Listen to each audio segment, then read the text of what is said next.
नमस्कार मित्रांनो, घरोघरी मातीच्या चुली या मालिकेच्या येणाऱ्या काही भागांमध्ये आपल्याला जबरदस्त असा ट्विस्ट पाहायला मिळणार आहे। आता अवंतिका बरोबरच सौमित्र ऐश्वर्याला कसा धडा शिकवेल हे आपल्याला या व्हिडिओमध्ये पाहायला मिळणार आहे। त्यासाठी हा व्हिडिओ शेवटपर्यंत नक्की पहा। मित्रांनो, आतापर्यंत आपण पाहिलं होतं ऋषिकेश आणि जानकी घराबाहेर पडतात। आता घराबाहेर पडलेल्या ऋषिकेश आणि जानकीला गुलाबने आधार दिलेला असतो, तर दुसरीकडे सत्य समोर येताच सौमित्राला धक्काच बसतो। आता सौमित्र दादा वहिनींना भेटण्यासाठी जातो, त्यावेळी त्यांची ती परिस्थिती पाहून सौमित्राला खूप वाईट वाटतं। सौमित्र दादा वहिनींना म्हणतो, थांबा दादा वहिनी, आता मी तुम्हाला इथे एक क्षणही राहू देणार नाही, तुम्ही आत्ताच्या आत्ता घरी चला। परंतु आता ऋषिकेश म्हणू लागतो, नाही सौमित्र, ज्या घरामध्ये माझ्यावर किंवा माझ्या बायकोवर विश्वास नाही त्या घरामध्ये मला कधीही पाऊल टाकायचं नाही। ज्या घरामध्ये माझं बालपण गेलं, ज्या ठिकाणी मी लहानाचा मोठा झालो, त्या घराला माझा मी श्वास समजत आलो, ज्या घरासाठी मी काबाड कष्ट केलं, ज्या घरासाठी जानकीने अहोरात्र मेहनत केली, घरातील प्रत्येकाची खूप मनापासून काळजी घेतली, घराचं घरपण तिने जपलं, परंतु त्याच माझ्या जानकीवर आज संशय घेतला आहे आणि तिला घराबाहेर काढलं आहे। ज्या घरामध्ये ज्या ठिकाणी माझ्या जानकीला स्थान नाही, त्या घरामध्ये त्या ठिकाणी मला जायचं नाही।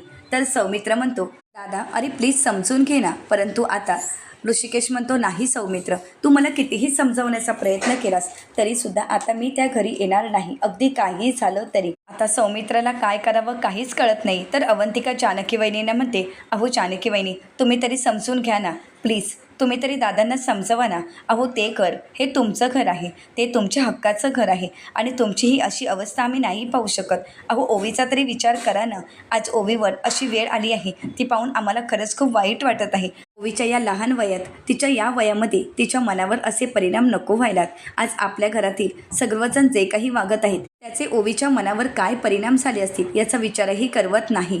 तर आता ऋषिकेश म्हणू लागतो, हेच तर सौमित्र, अरे आमचं सोडून द्या, परंतु छोट्याशा ओवीला घेऊन आम्ही ज्यावेळी घराबाहेर पडत होतो त्यावेळी घरातील कोणीही आम्हाला थांबवण्याचा प्रयत्न केला नाही।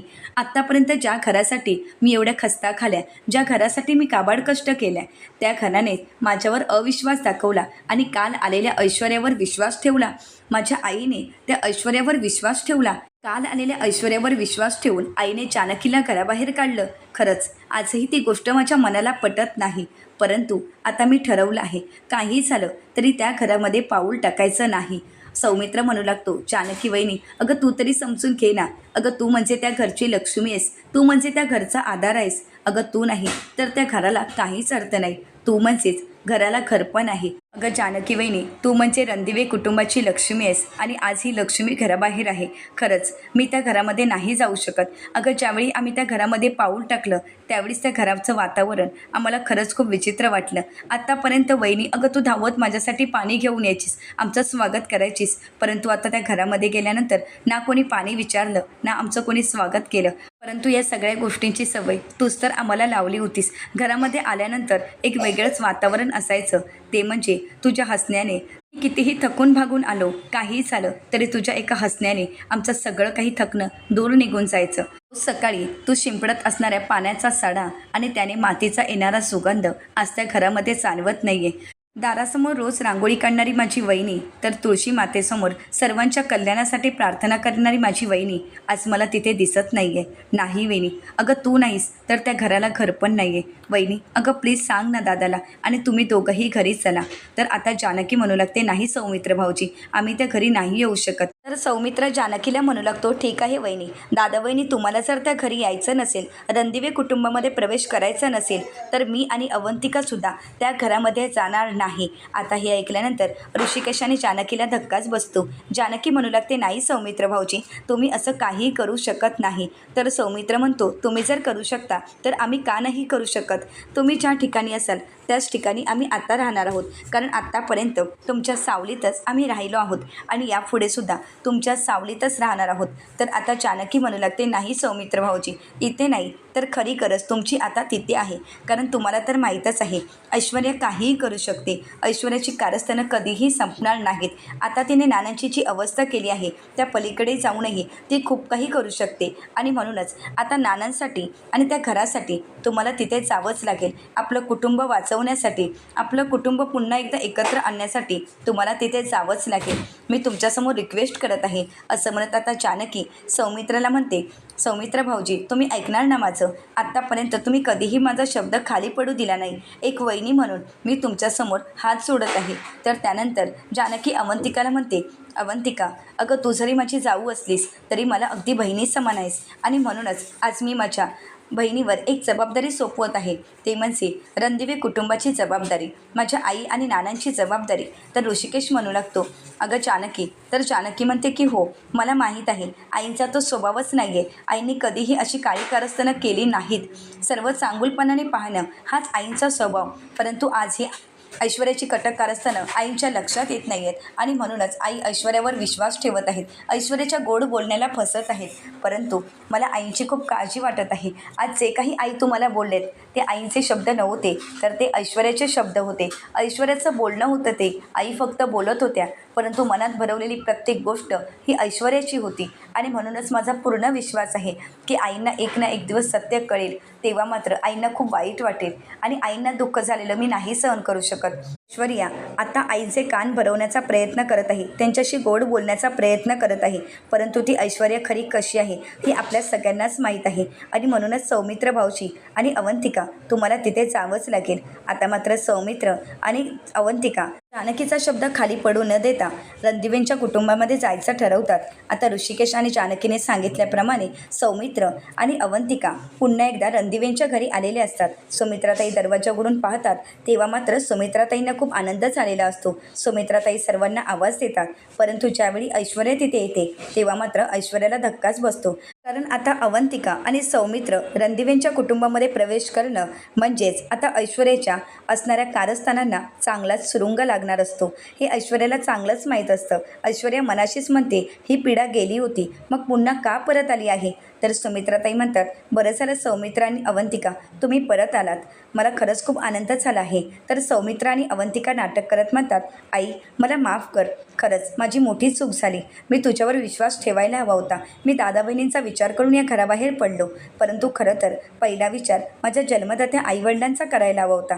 आज जे काही घडून गेलं आहे त्यामुळे तू पूर्णपणे बिथरली आहेस. यावेळी तुला कोणाच्या तरी आधाराची गरज आहे आणि मला माहीत आहे हा आधार मी देणं खूप महत्त्वाचं आहे. आणि मी जर असा निघून गेलो आणि त्यामुळे तुला अजून त्रास होईल आणि तुला त्रास झाला तर तो मला नाही सहन होणार. तर आता अवंतिका म्हणू लागते, म्हणूनच आई आम्ही निर्णय घेतला आहे की आता आम्ही याच घरात राहणार आहोत. असं म्हणत आता अवंतिका ऐश्वर्याकडे पाहते. आता मात्र ऐश्वर्याच्या पायाखालची जमीनच सरकते. तर ऐश्वर्या रागानेच सौमित्र आणि अवंतिकाकडे पाहू लागते. तर आता अवंतिका म्हणू लागते, आई खरंच आम्हाला माफ करा, परंतु आम्ही या घरामध्ये राहिलो तर चालेल ना? सुमित्राताई अवंतिकाला म्हणतात, अवंतिका हे काय विचारणं झालं का? अगं हे कुटुंब तुझं आहे, हे घर तुझं आहे आणि या घरावरचा तुझा अधिकार कोणीही घेऊ शकत नाही. तर अवंतिका आता ऐश्वर्याकडे पाहते आणि सुमित्राताईंना विचारते, आई खरंच? तर सुमित्राताई म्हणतात, हो गं अवंतिका, तू काळजी करू नकोस आणि या घरामध्ये तुला जर कोणामुळे त्रास होत असेल तर मला नक्कीच सांग, मी आहे ना. तुझी सासू असताना तुला कोणालाही घाबरायची गरज नाही. तुला काय हवं काय नको ते तू अगदी हक्काने सांगू शकतेस, कारण या घरावर तुझा पूर्ण अधिकार आहे. तर अवंतिका म्हणू लागते, नाही आई, अहो आम्हाला काहीच नको आहे, ना या घरची सत्ता ना प्रॉपर्टी, आम्हाला फक्त हवी आहेत ती म्हणजे आमची माणसं. असं म्हणत आता अवंतिका चांगलेच ऐश्वर्याला टोमणे मारू लागते. आता मात्र ऐश्वर्या खाली मान घालून शांत उभी असते. आता ऐश्वर्याला हे सगळं काही लक्षात येत असतं, परंतु ऐश्वर्याला आता काहीच बोलता येत नाही. सुमित्राताई म्हणतात, किती मोठ्या मनाची आहेस ग, अगदी जानकीसारखी. असं म्हणत सुमित्राताई शांत होतात. तर आता सौमित्र विचारतो, काय झालं आई? तर आता सुमित्राताईंच्या डोळ्यामध्ये पाणी असतं. कुठेतरी सुमित्राताईंनाही वाईट वाटत असतं. हे अवंतिका आणि सौमित्राला कळत असतं. सौमित्र आणि अवंतिकाच्या लक्षात येतं की हे सगळं काही ऐश्वर्याचं कारस्थान आहे आणि म्हणूनच आई अशी वागत आहे. आता सत्तेचा माज आलेल्या ऐश्वर्याला अवंतिकाने चांगलंच वटणीवर आणलेलं असतं.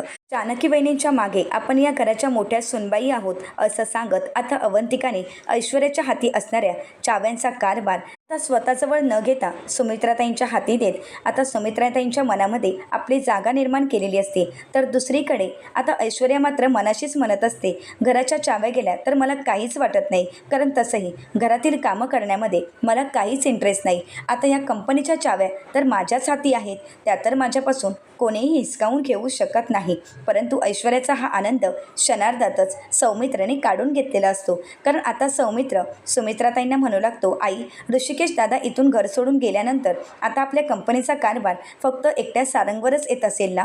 तर सुमित्राताई म्हणतात, हो ना, आणि तुला तर तेवढा वेळही मिळत नाही आहे, कारण तुझा तर वकिली पेशा आहे. तर आता सौमित्र म्हणू लागतो, आई, परंतु माझा हा पेशा मी काही काळासाठी बाजूला ठेवायलाही तयार आहे, कारण आपल्यासाठी आपली कंपनी महत्त्वाची आहे, नानांचं स्वप्न महत्त्वाचं आहे, आणि म्हणूनच मला असं वाटत आहे कंपनीचा भार एकट्या सारंगकडे न देता आता तो भार मीही स्वतःच्या खांद्यावर घ्यावा, असंच मला वाटत आहे. तर आता हे ऐकून सुमित्राताईंना खूप आनंद झालेला असतो. सुमित्राताई म्हणू लागतात, सौमित्र, अरे या क्षणाची मी कित्येक वर्ष वाट पाहिली, कारण मलाही असंच वाटत होतं की ही कंपनी तू सांभाळावीस, परंतु तू तर तुझं वेगळंच क्षेत्र निर्माण केलं होतं, आणि म्हणूनच मी काहीच बोलू शकले नाही. परंतु आज स्वतःहूनच तू कंपनीचा कारभार घेण्यासाठी पुढाकार घेत आहेस, हे ऐकूनच मला खूप आनंद झाला आहे. तर सौमित्र म्हणू लागतो, परंतु आई चालेल ना गं?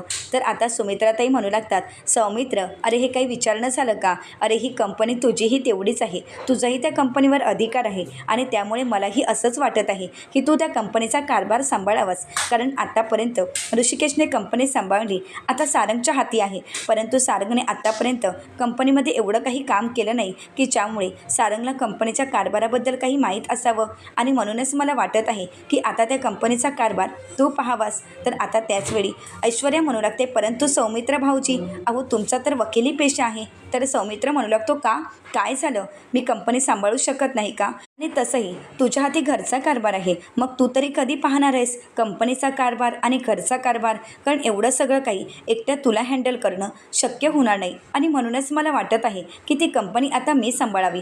आणि तसंही मला सांभाळायला काहीच हरकत नाही, कारण आतापर्यंत सारंगही शेतीत सांभाळत होता, तरी तो कंपनी सांभाळत आहेच ना. आता त्याच्या खांद्याला खांदा लावत मीही कंपनीचा कारभार सांभाळू शकतो, आणि अगदी नीटपणे, ज्याप्रमाणे आत्तापर्यंत ऋषिकेश दादाने सांभाळला त्याचप्रमाणे. आता सुमित्राताई आनंदानेच ऐश्वर्याला म्हणतात, ऐश्वर्या, अगं कंपनीच्या किल्ल्या तर तुझ्याचकडे आहेत ना, मग दे बघू त्या सौमित्राकडे. असं म्हणत आता सौमित्राने नकळतच सुमित्राताईंचा विश्वास जिंकत आता कंपनीच्या किल्ल्या आपल्या ताब्यात घेतलेल्या असतात. आता मात्र ऐश्वर्याला काय करावं काहीच सुचत नसतं. ऐश्वर्या मनाशीच म्हणते, हिला आत्तापर्यंत गुंडाळून ठेवलं होतं, परंतु आता लेक आल्यानंतर लगेच हिला लेकाबद्दल पाजर फुटला. आता काय करू, कसंही करून मला थांबवावं तर लागेलच. तर अवंतिका म्हणू लागते, काय झालं ऐश्वर्या वहिनी, अहो चाव्या देताय ना तुम्ही? आता मात्र ऐश्वर्याला नाईलाजाने चाव्या द्याव्या लागतात. आता ऐश्वर्याला तो प्रसंग आठवतो की ज्या दिवशी ऐश्वर्याने जानकी आणि ऋषिकेशच्या हातून सर्व कारभार काढून घेतला होता. तर जशास तसं उत्तर देत सौमित्र आणि अवंतिकाने ऐश्वर्याला चांगलाच धडा शिकवलेला असतो, आणि तिच्या हातून घराच्या कारभारापाठोपाठ आता कंपनीचा कारभारही हाती घेतलेला असतो. तर दुसरीकडे सौमित्र कंपनीमध्ये पाऊल टाकताच आता बाजार समितीवर सयाजीरावांचं असणारं नाव कमी करतो. आता ज्यावेळी हे सयाजीरावांना कळतं त्यावेळी मात्र सयाजीरावांना धक्काच बसतो. सयाजीराव ऐश्वर्याला फोन करतात आणि म्हणू लागतात, ऐश्वर्या, तू मला बाजार समितीवरून कमी केलंयस? तर ऐश्वर्या म्हणू लागते, नाही डॅड. तर आता सयाजीराव म्हणू लागतात, ऐश्वर्या, अगं तुझ्या हाती सत्ता आल्यानंतर तू असं काहीतरी करशील असं मला वाटलंही नव्हतं. ऐश्वर्या म्हणते, नाही डॅड, मी असं काहीच केलं नाही, परंतु आता सत्ता माझ्या हाती नाही, तर आता हे सगळं काही सौमित्र सांभाळत आहे. आता मात्र सयाजीरावांना धक्काच बसतो. सयाजीराव म्हणतात, काय म्हणजे तू तर एवढ्या मेहनतीने सगळं काही मिळवलं होतंस ना? तर आता ऐश्वर्या म्हणू लागते, हो मिळवलं होतं, परंतु हे सगळं काही धुळीस मिळालं आहे, कारण ऋषिकेश आणि जानकी जरी घराबाहेर गेले तरी या घराचे वारस पुन्हा एकदा आले आहेत, सौमित्र आणि अवंतिका. त्यामुळे ना घराचा कारभार माझ्या हाती राहिला ना कंपनीचा. आता ज्याप्रमाणे ऋषिकेश आणि जानकीला मी या घराबाहेर काढलं, या घराबाहेरचा रस्ता दाखवला, तसाच आता मला यांनाही घराबाहेरचा रस्ता दाखवावाच लागेल, आणि लवकरात लवकर या दोघांनाही घराबाहेर काढावं लागेल, तरच या घरावर माझी सत्ता मी स्थापन करू शकते, आणि मी ते लवकरच करणार आहे. आता हे सर्व काही अवंतिकाने ऐकलेलं असतं. अवंतिका मनाशीच म्हणते, ऐश्वर्या, अगं तू कितीही काही करण्याचा प्रयत्न कर, परंतु तू या अवंतिकाचं काहीच वाकडं करू शकत नाही. कारण ज्या दिवशी या अवंतिकाने या घरामध्ये प्रवेश केला, ज्या दिवशी तू दादावहिनींना घराबाहेर काढलंस, त्याच दिवशी या अवंतिकाने शपथ घेतली आहे, नाही जर तुला मी घराच्या बाहेरचा रस्ता दाखवला तर नावाची अवंतिका सौमित्र रणदिवी नाही. आमच्या दादावहिनींना घराबाहेर काढण्याची तुझी हिंमत झाली, परंतु आता लवकरच मी तुला बाहेरचा रस्ता दाखवणार आहे. असं म्हणत आता अवंतिका हे सगळं काही सत्य येऊन सौमित्राला सांगते. सौमित्र म्हणू लागतो, आता अवंतिका आपलं पहिलं पाऊल असेल ते म्हणजे घरातील प्रत्येकाचा विश्वास संपादन करणं. जी खेळी ऐश्वर्या खेळली, ज्या खेळीमुळे ऐश्वर्या आज जिंकली आहे, तीच खेळी आपल्याला करावी लागेल. कारण ऐश्वर्याने आता तेच केलं आहे, घरातील प्रत्येकाचा विश्वास संपादन केला आणि म्हणूनच तिच्या या कारस्थानांवर सर्वांनी विश्वास ठेवला.